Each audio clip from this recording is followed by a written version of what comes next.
Good morning छात्रों। Last class में धारा विद्युत भाग 2 जो हमने क्लास किया था उसमें हमने कूलम का नियम तथा धारा विद्युत किसे कहते हैं ये हमने देखा था। आज हम लोग धारा विद्युत को ही आगे बढ़ाएंगे। उस टॉपिक से संबंधित दो सबसे इम्पॉर्टेंट कॉन्सेप्ट को देखेंगे, वो जो कि है पहला है ओम का नियम तथा दूसरा है ओम के नियम से ही जो आता है हमारे सामने वो है प्रतिरोध। इन दो चीजों को देखेंगे कि ओम का नियम क्या है तथा प्रतिरोध किसे कहते हैं। अब देखो, धारा विद्युत में तुम लोग ने इससे पहले पढ़ा धारा विद्युत, लास्ट क्लास में तुम लोगों ने देखा था। धारा विद्युत को हम लोग दर्शाते हैं आई द्वारा, कभी कभार स्मॉल आई द्वारा भी दर्शाया जाता है। यहाँ पे मैं कैपिटल आई द्वारा दर्शा रहा हूँ। आई इक्वल्स टू क्यू बटा टी, जहाँ पे क्यू क्या है, क्यू है आवेश तथा टी है समय। तो हम लोग कह सकते हैं आई धारा विद्युत बराबर क्या है, आवेश प्रवाह का दर, मतलब rate of flow of charges. प्रति सेकंड कितना आवेश बह रहा है, कहां पे बह रहा है, किसी चालक अर्थात कंडक्टर के भीतर। तो ये बात ध्यान देना है। तुम लोग कंडक्टर जूनियर क्लासेस में पढ़े हो, क्लास 9 में 8 में भी पढ़े हो कि कंडक्टर क्या होता है, चालक किसे कहते हैं। कोई भी पदार्थ जिसके अंदर से ताप तथा विद्युत, कोई भी पदार्थ जिसके अंदर से ताप एवं विद्युत ये दोनों सुचारू रूप से बिना किसी बाधा के आराम से बह सके, उसे कहा जाता है सुचालक, गुड कंडक्टर्स, या फिर चालक कंडक्टर कहते हैं। और जिनके अंदर से नहीं बहता है उनको हम लोग जानते हैं, हम लोग कहते हैं कुचालक या बैड कंडक्टर्स या फिर इंसुलेटर भी कहते हैं। तो किसी भी कंडक्टर के अंदर से आवेश के प्रवाह के दर को ही बोला जाता है विद्युत धारा। तो विद्युत धारा क्या है, विद्युत धारा है आई, जो कि है Q बटा T, अर्थात कितना आवेश प्रति सेकंड बह रहा है, इसी को कहा जाता है विद्युत धारा। यहां तक हमने लास्ट क्लास में भी देखा था, थोड़ा रिफ्रेश करने के लिए मैंने बोल दिया फिर से। अब देखो, धारा विद्युत से संबंधित जो सबसे इंपॉर्टेंट लॉ, जिस लॉ के बिना इस चैप्टर को कंटिन्यू कर पाना या इस चैप्टर को आगे पढ़ना असंभव है, वो कहलाता है ओम का नियम या ओम्स लॉ। ओम एक वैज्ञानिक का नाम था, उन्हीं के आधार पे इस लॉ को ओम का नियम कहा जाता है। ओम का नियम को समझने से पहले हम लोग एक उदाहरण देखते हैं, एक एग्जाम्पल देखते हैं। Example to understand Ohm's law. Example to understand Ohm's law. अब इस एग्जाम्पल का विद्युत से सीधा तो कोई संबंध नहीं है, लेकिन विद्युत के धारणा से तुम लोग का विद्युत प्रवाह के धारणा से तुम लोग को इस उदाहरण से काफी अच्छा एग्जाम्पल मिलेगा। मान लो तुम्हारे पास यहाँ पे क्या है, एक टैप है, एक नल है, और नल के यहाँ पे एक पाइप तुमने कनेक्ट कर दिया, ठीक है। और पाइप के अंदर से क्या बह रहा है, पाइप के अंदर से बह रहा है, क्या बह रहा है, पानी, ठीक है। तो ये पाइप के अंदर जो बह रहा है ये है पानी का प्रवाह। तो पानी प्रवाहित हो रहा है टैप के अंदर से। अब देखो, मैं अगर इस टैप के इस पॉइंट को मान लेता हूं A, तथा जहां से ये पानी बाहर आ रहा है इसको मान लेता हूं B, तो पानी कहां से बाहर आ रहा है, यहां से, ठीक है। अब मैं जितना पॉइंट A पे प्रेशर को बढ़ाऊंगा, यहां पे मैं लिख रहा हूं प्रेशर, प्रेशर को मैं जितना बढ़ाऊंगा यहां पे जो प्रवाह है या फ्लो है वो उतना ही बढ़ेगा। एरो ऊपर मतलब बढ़ रहा है, ठीक है, समझ में आया। एरो का ऊपर होना मतलब इंक्रीज होना, अगर मैं एरो नीचे बनाता हूं तो मान लेना वो डिक्रीज साइन को दर्शा रहा है। तो जितना मैं इस टैप को खोल रहा हूं, इस टैप को खोल दे रहा हूं, उतना यहाँ पे पानी का प्रेशर बढ़ रहा है, ठीक है। ये नल है हम लोग का, पानी का प्रेशर बन रहा है, और जितना प्रेशर बन रहा है फ्लो बढ़ रहा है। फ्लो मतलब कितना पानी बह रहा है, पानी का बहने का दर, कितना पानी बह रहा है पर सेकेंड, वो बढ़ जा रहा है। समझ में आया? अब मान लो इसके अंदर मैंने एक छोटा सा गेट लगा दिया, एक गेट, ये मान लो गेट है, या फिर तुम लोग मान सकते हो किसी प्रकार का बाधा है, बाधा, प्रतिरोध, मैं बाद में आऊंगा। एक गेट लगा दिया। अब जैसे ही मैंने गेट लगाया, पानी का फ्लो क्या होगा, फ्लो या प्रवाह कम हो जाएगा। किसके कारण? इस गेट के कारण। ये जो गेट लगाया, गेट के कारण पानी का प्रवाह जो है कम हो जा रहा है। ठीक है, तो हम लोग अपने घर में जानते हैं कि अगर हम लोग टैप में एक पाइप लगाए हैं, टैप को जितना खोलेंगे पानी का प्रेशर उतना बढ़ जाएगा, फ्लो उतना बढ़ेगा।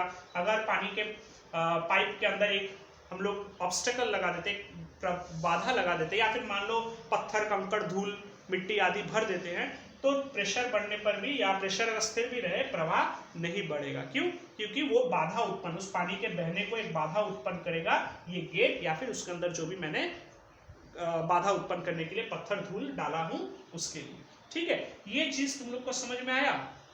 अब देखो, इससे मिलता जुलता एक चीज है जहां पे एक कंडक्टर है। ठीक है, मैं यहाँ पे कंडक्टर को थोड़ा मोटा करके दिखा रहा हूं। ये इसका पॉइंट ए है एवं पॉइंट बी है, और इसको मैंने यहाँ पे कनेक्ट कर दिया। ये जो चिन्ह है इसको कहा जाता है सोर्स। ठीक है, जहां पे नॉर्मली हम लोग इस्तेमाल करते हैं बैटरी।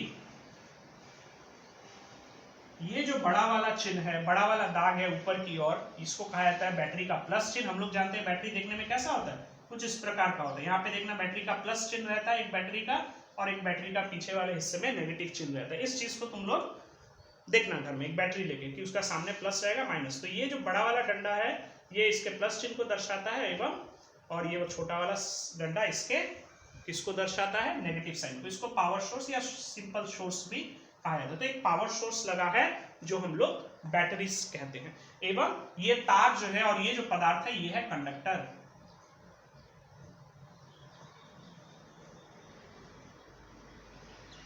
ठीक है, तो ये कंडक्टर है।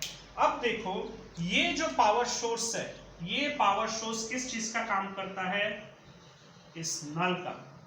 ये जो पावर सोर्स है ये इस नल का काम करता है। कल ही मैंने कहा था कि वह सोर्स या वह जरिया जो किसी चालक में विद्युतीय विभवांतर यानी पोटेंशियल डिफरेंस को बनाए, उसको बोला जाता है EMF। तो ये है वो इलेक्ट्रोमोटिव फोर्स जिसके कारण इस कंडक्टर के ए और बी पॉइंट पे किस चीज का निर्माण हो रहा है, पोटेंशियल डिफरेंस का। ये VA बिंदु ए पर तथा बिंदु बी पर पोटेंशियल डिफरेंस बन रहा है VB, और ये पोटेंशियल डिफरेंस कौन पैदा कर रहा है, ये बैटरी। ये बैटरी जो है ये पोटेंशियल डिफरेंस पैदा कर रहा है। तो पोटेंशियल डिफरेंस का अर्थ क्या है, ये साइड नेगेटिव है, मतलब इस कंडक्टर के इस साइड में बहुत सारा नेगेटिव आवेश है, एवं ये वाला जो साइड है इसमें पॉजिटिव यानी नेगेटिव आवेश का यहाँ पे कमी है। तो क्या होगा, इस कंडक्टर के अंदर जो इलेक्ट्रॉन मौजूद है, E मतलब ध्यान देना, E मतलब E माइनस मतलब इलेक्ट्रॉन। तो ये जो E माइनस है, अर्थात ये जो इलेक्ट्रॉन है, ये इलेक्ट्रॉन B बिंदु से A बिंदु की ओर बहना शुरू करेगा। तो ये जो इलेक्ट्रॉन है ये इस डायरेक्शन में नेगेटिव, बैटरी का नेगेटिव साइड से पॉजिटिव साइड की ओर इलेक्ट्रॉन बहना शुरू करेगा। इस इलेक्ट्रॉन के बहने के दर को ही बोला जाता है करंट I। और याद रखना, जिस डायरेक्शन में इलेक्ट्रॉन बह रहा है उसके ऑपोजिट डायरेक्शन में बहेगा करंट I। तो एक सर्किट में इसको विद्युतीय परिपथ बोला जाता है।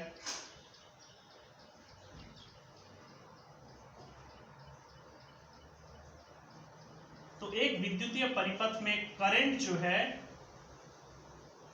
ये कौन से डायरेक्शन में बहता है, पॉजिटिव से नेगेटिव, लेकिन इलेक्ट्रॉन जो है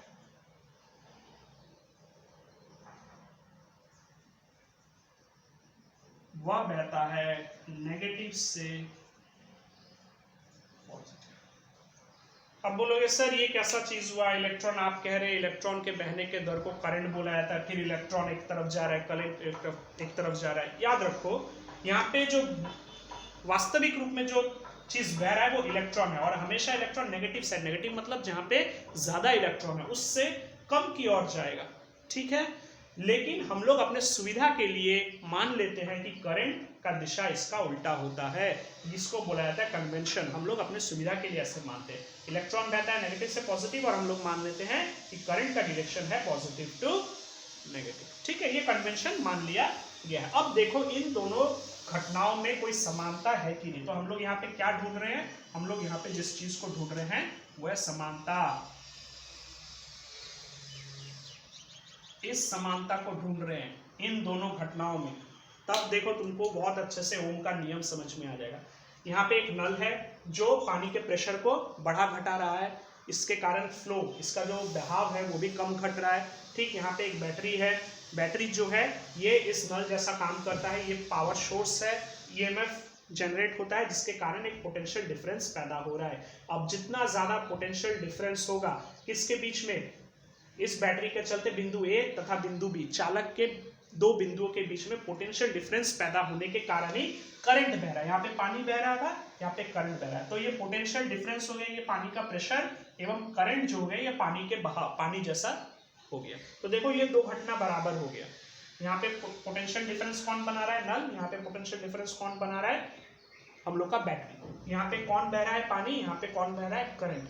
यहाँ पे पानी का प्रेशर ज्यादा होने से करंट ज्यादा बह रहा है, यहाँ पोटेंशियल डिफरेंस ज्यादा होने से करंट ज्यादा हो रहा है, ठीक है। इस घटना को ओम ने बहुत अच्छे से देखा एवं उन्होंने कहा, अपना नियम दिया कि जितना ज्यादा पोटेंशियल, देखो मैंने यहाँ पे पहले ही लिख दिया ओम का नियम कि यदि किसी चालक को भौतिक अवस्थाएं जैसे मोटाई, लंबाई, तापक्रम, अगर इस चालक का मोटाई, लंबाई एवं तापक्रम समान रहे, स्थिर रहे, तो चालक के सिरों के विभांतर, सिर, इसका सिरा ए तथा सिरा बी का जो विभांतर है, मतलब VB माइनस VA, अर्थात इसको मैं कैपिटल V द्वारा दर्शा रहा हूं, विभांतर, उनमें प्रवाहित होने वाला विद्युत धारा करंट I, अगर मैं करंट को मान लेता हूं I, तो ओम का नियम कहता है पोटेंशियल V समानुपाती है करंट I का, तो इन दोनों का सीधा समानुपाती होगा। अर्थात देख लो ये दोनों चीज बिल्कुल सेम है। जितना मैं यहाँ पे पोटेंशियल बढ़ा रहा हूँ, अर्थात पानी का टैप जैसा सिचुएशन अगर हो उसमें पानी का प्रेशर बढ़ा रहा हूँ तो उतना पानी का प्रवाह बढ़ रहा है, वैसे जितना पोटेंशियल बढ़ा रहा हूँ V उतना ज्यादा करंट बढ़ जा रहा है। तो यहाँ पे V समानुपाती I, अगर तुम लोग जानते हो मैथ्स में मैंने पढ़ाया था, समानुपाती चिन्ह को जब इक्वल टू द्वारा बदलते हैं एक स्थिरांक लाते हैं जो कि है यहाँ पे R, तो R क्या है, एक कांस्टेंट है जिसको बोला जाता है यहाँ पे प्रतिरोध या रेजिस्टेंस। अब तुम लोग बोलोगे कि सर ये रेजिस्टेंस तो यहाँ पानी में आपने बताया नहीं, बताया हूं। कहाँ पे बताया, ये जो गेट है, ये जो बाधा है, मैंने क्या कहा था, अगर पानी का फ्लो में पानी किसी पाइप से बह रहा है, वहां पे अगर मैं कंकड़, धूल, मिट्टी या फिर एक छोटा सा प्लेट डाल दूं अंदर वहां पे लोहे का, तो क्या होगा, पानी का प्रवाह कम हो जाएगा। तो ये जो प्रतिरोध है, ये इस विद्युतीय सर्किट में, ये विद्युतीय सर्किट में, इस विद्युतीय सर्किट में इस बाधा का काम, यहाँ पे जो धूल मिट्टी या गेट कर रहा था उसका काम यहाँ पे कर रहा है ये प्रतिरोध। तो किसी चालक में, किसी चालक का प्रतिरोध जितना ज्यादा होगा उसमें से विद्युत उतना ही कम प्रवाहित या कंडक्ट होगा। तो तो ये बहुत इंपॉर्टेंट चीज है प्रतिरोध, जिसको अक्सर एग्जाम में पूछा जाता है कि प्रतिरोध क्या है। तो मैं बोलूंगा प्रतिरोध किसी चालक का वह गुण है जो ये डिसाइड करता है या ये जिसके ऊपर यह निर्भर करता है कि उस सुचालक से या उस चालक से कितना परिमाण में विद्युत प्रवाहित होगा। जिसका प्रतिरोध जितना ज्यादा होगा उतना ही कम उसमें से विद्युत गुजरेगा। ये हम लोग यहाँ से भी देख सकते हैं, V इक्वल्स टू, ये है ओम का नियम, बहुत इंपॉर्टेंट है। यहाँ से हम लोग देख सकते हैं R इक्वल्स टू V बटा I। तो R जो है ये इनवर्सली प्रोपोर्शनल है करंट के साथ। तो जितना प्रतिरोध ज्यादा होगा, R जितना ज्यादा होगा, करंट उतना ही कम होगा। ठीक है, तो ये चीज को ध्यान रखना है। एरो ऊपर मतलब ज्यादा, एरो नीचे मतलब कम। अब यहाँ पे ओम का जो इकाई है, इकाई इसका प्रतिरोध का R, इसको ओम बोला जाता है और इसको इस चिन्ह द्वारा दर्शाया जाता है। ये है इसका चिन्ह ओम। ठीक है, पोटेंशियल को दर्शाया जाता है वोल्ट द्वारा V, एवं करंट को दर्शाया जाता है एम्पियर द्वारा। इसको AM खाली A द्वारा भी दर्शाया जाता है। तो ये इकाई है रेजिस्टेंस का ओम, वोल्टेज का V एवं करंट का I। तो उम्मीद करता हूं तुम लोग को ये समझ में आया कि विद्युत धारा क्या है, किस प्रकार हम लोग विद्युत धारा का जो सबसे इंपॉर्टेंट नियम है ओम का नियम, इसको एक अपने घर में इस्तेमाल होने वाला पानी का पाइप तथा टैप द्वारा समझ सकते हैं, ओम का नियम को भी तथा प्रतिरोध को भी। ये बहुत इंपॉर्टेंट कॉन्सेप्ट है, तुम्हारी किताब में इस तरीके से नहीं बताया गया है, इसलिए तुम लोग इसको अच्छे से बोर्ड वर्क को देखोगे और मैंने जो वीडियो बोला, जो बात मैं बोल रहा हूँ, इसको 2-3 बार 4 बार सुनोगे और अपने से ओम का नियम के ऊपर एक नोट रेडी करोगे। यही तुम लोग का आज का टास्क है। तो इस बोर्ड का स्क्रीनशॉट तुम लोग ले लो एवं तुम लोग इसका एक बहुत अच्छे से नोट बनाओगे। हाँ, एक चीज मैं बताना भूल गया, थोड़ा देख लो। यहाँ पे अगर मैं ग्राफ बनाऊंगा, जो ओम का नियम का ग्राफ बनता है,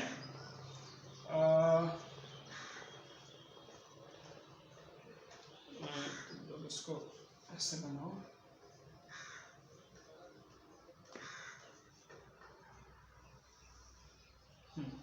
अगर मैं एक ओम का नियम का ग्राफ बनाऊं, ठीक है, तो तुम लोग देखोगे कि क्योंकि ये समानुपाती है, ये जो ग्राफ बनेगा ये एक सीधा स्ट्रेट रेखा ऊपर की ओर बनेगा। मतलब जितना पोटेंशियल में बढ़ा रहा हूं, करंट उतना ही बढ़ता चला जाएगा। तो ये एक ग्राफ है ओम्स लॉ का, इसको भी तुम लोग याद रखोगे। तो उम्मीद करता हूँ तुम लोग का आज का क्लास समझ में आया। आज का क्लास करंट चैप्टर का, इलेक्ट्रिसिटी चैप्टर का सबसे इंपॉर्टेंट क्लास था। नेक्स्ट हम लोग प्रतिरोध को लेके आगे पढ़ेंगे। प्रतिरोध कितने प्रकार के होते हैं एक विद्युतीय सर्किट में, तथा प्रतिरोध से या प्रतिरोध जिन चीजों पे निर्भर करता है उसको भी हम लोग देखेंगे। तो तुम लोग स्वस्थ रहना, सुरक्षित रहना और इस बोर्ड का एक स्क्रीनशॉट तुम लोग ले लो।